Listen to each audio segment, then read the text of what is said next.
네, 오늘 저희가 좀 살펴볼 자료들은요. 현재 한국 사회에서 정말 뜨거운 감자죠. 여러 특검 수사들 그 복잡한 상황하고 또 역사 인식, 교육 문제까지 얽힌 논란들을 다루고 있습니다. 정말 숨가쁘게 진행되는 소식들이 많은데요. 그 이면의 이야기들을 한번 파헤쳐 보겠습니다. 네, 맞습니다.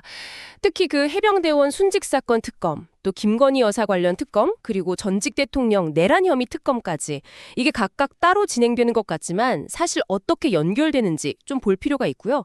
또 특정 단체, 리박스쿨 같은 곳의 활동이 공교육 현장에 미치려는 영향, 이런 부분도 주목해야 할 것 같습니다. 네, 그럼 먼저 해병특검 상황부터 좀 짚어보죠. 임종득 국민의힘 의원 사무실 압수수색이 있었잖아요. 네, 그렇죠. 국민의힘은 바로 노골적인 정치보복이다, 야당 탄압이다 이러면서 굉장히 강하게 반발했고요. 송원석 원내대표 같은 경우는 아니 대통령실 근무 당시 일인데 왜 지금 의원실을 터냐 이런 주장도 했더라고요. 특검 쪽에서는 아무래도 임 의원이 과거에 그러니까 국가안보실 2차장 시절에 최상병 순직 사건 수사에 좀 외압을 행사했다? 이런 정황을 본 것 같아요. 예를 들면 김계환 해병대 사령관하고 통화한 내역이라든지 통화 내역이요? 네, 그런 걸 확보하고 이제 수사를 진행하는 걸로 보이는데 물론 국민의힘 반발도 거쳤지만 어쨌든 의원실하고 자택 압수수색은 이루어졌죠. 이게 참 현역 의원실 압수수색이다 보니까 정치적 파장이 클 수밖에 없겠네요. 그렇죠. 절차적 정당성 문제는 뭐 반연히 따져봐야겠지만요. 자, 그리고 김건희 특검 쪽 상황도 상당히 복잡합니다. 그 소위 집사 게이트의 핵심 인물로 지목된 김모 씨가 베트남에서 귀국을 안 하고 있다고요? 네, 계속 거부하고 있는 상황입니다. 뭐 건강 문제다 이런저런 변명을 내놓고 있다고 하는데 특검에서는 사실상 연락조차 잘 닿지 않는다고 해요. 그래서 이게 수사를 좀 회피하려는 의도가 있는 거 아니냐 이렇게 의심하고 있는 거죠. 수사를 피하려는 거다.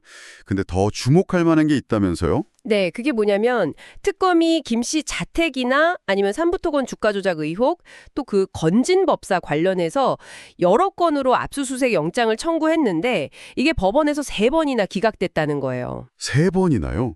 왜 기각된 거죠? 기각 사유로 알려진 건 김건희 여사와의 연관성 소명 부족이라는 건데요. 이게 좀 논란이 되는 지점이죠. 왜냐하면 김 씨는 그 최은순 씨 관련 사건 공모 의혹도 있고 여러모로 김 여사 일가하고 깊숙이 연관된 인물로 계속 지목돼 왔거든요. 그러니까요.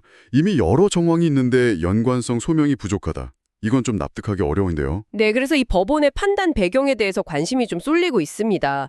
특검 수사가 초반부터 좀 난관에 부딪힌 거 아니냐 이런 해석도 가능하고요. 다른 특검 상황도 좀 보죠. 구속 수감된 윤석열 전 대통령 내란 혐의 특검 첫 조사 요구에 불응했다고요. 건강상의 이유로 밝혔는데 네, 일단은 건강 문제를 이유로 들었습니다. 그런데 바로 어제 하루에만 변호인을 4차례나 접견했다는 보도가 나왔어요. 하루에 4번이요? 네, 그러다 보니까 이제 조사 불응 사유의 진정성에 좀 의문이 제기되는 거죠. 정말 건강 문제 때문인가 하는. 그러네요.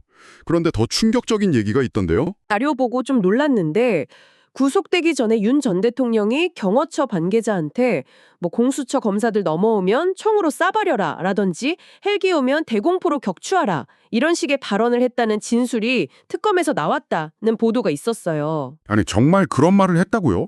이게 사실이라면? 만약 사실이라면 이건 뭐 법 집행에 대한 인식이 정말 극단적이라고밖에는 볼 수 없겠죠. 전직 대통령의 발언이라고 하기에는 너무 충격적인데요. 물론 아직은 진술 단계고 그 신빙성 검증이 앞으로 중요한 쟁점이 될 겁니다. 정말 영화 같은 얘기네요. 자, 이렇게 특검 수사들이 현재 권력 작동 방식이나 사법 시스템에 대한 여러 질문을 던지고 있다면 또 다른 축에서는 우리 사회의 가치관, 특히 교육 문제에 대한 논란이 커지고 있습니다. 리박스쿨 관련 논란이죠. 네, 맞습니다. 특정 보수적인 역사관을 교육하는 곳으로 알려진 단체인데요. 이 리박스쿨이 늘봄학교 강사를 양성해서 실제 학교 현장에 투입하려고 했고 그 과정에 대통령실의 압력이 있었다. 이런 증언이 국회에서 나왔어요. 구체적으로 신문교 전 비서관 이름까지 언급됐고요. 대통령실의 압력이요? 그럼 이게 그냥 특정 단체의 활동이 아니라? 그렇죠. 공교육 시스템을 통해서 어떤 특정 이념이나 역사관을 주입하려는 조직적인 시도가 아니었냐 이런 심각한 우려가 나오는 겁니다. 교육의 정치적 중립성 문제가 걸려 있어서 파장이 상당히 클 수밖에 없어요. 단순히 강사 파견 문제가 아니군요. 그런데 여기서 더 나아가서 무스탕이라는 인물까지 등장을 했어요. 이재명 대통령을 향해서 강간범이니 뭐니 정말 입에 담기 힘든 그런 혐오 발언을 쏟아낸 인물인데 서울시 주관 행사에 기조 강연자로 초청될 뻔했다면서요. 네, 그 사실이 알려지면서 논란이 엄청 커졌죠. 결국 서울시 행사는 취소가 됐는데 문제는 이 인물이 다음 주에 서울대학교에서 특강을 할 예정이라는 거예요. 서울대에서요? 아니 어떻게 그런 인물이. 더군다나 그 특강을 주관하는 곳이 트루스 포럼이라는 단체인데 여기가 또 리박스쿨의 협력단체로 알려져 있거든요. 아, 또 연결이 되는군요. 리박스쿨하고. 네, 그러니까 어떻게 저런 극단적인 혐오 발언을 하는 인물이 대한민국 최고 학보라는 곳에 강단에 설 수 있게 되는 건지, 그리고 그 배경에 리박스쿨과의 연관성이 계속 제기되면서 논란이 더 커지고 있는 상황입니다. 이건 정말 우리 사회의 공론장, 그리고 학문의 장이 어떻게 작동해야 하는가에 대한 근본적인 질문을 던지고 있는 거죠. 네, 오늘 살펴본 자료들을 종합해보면요. 여러 특검 수사는 과거와 현재의 어떤 권력 작동 방식에 대한 근본적인 의문들을 제기하고 있고요. 또 리박스쿨과 모스탄 관련 논란은 우리 사회가 지향해야 할 가치, 그리고 교육의 방향성에 대한 깊은 고민을 안겨주고 있는 것 같습니다. 맞습니다.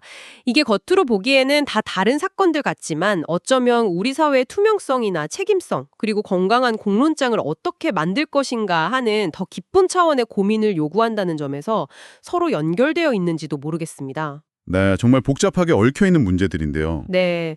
그래서 이 사건들이 앞으로 어떻게 전개될지, 또 우리 사회에 어떤 질문들을 계속 던질지 지켜봐야 할 것 같고요. 청취자 여러분께서는 이 복잡한 흐름 속에서 지금 가장 중요하게 다뤄져야 할 지점이 어디라고 생각하시는지 한 번쯤 생각해 보시면 좋을 것 같습니다.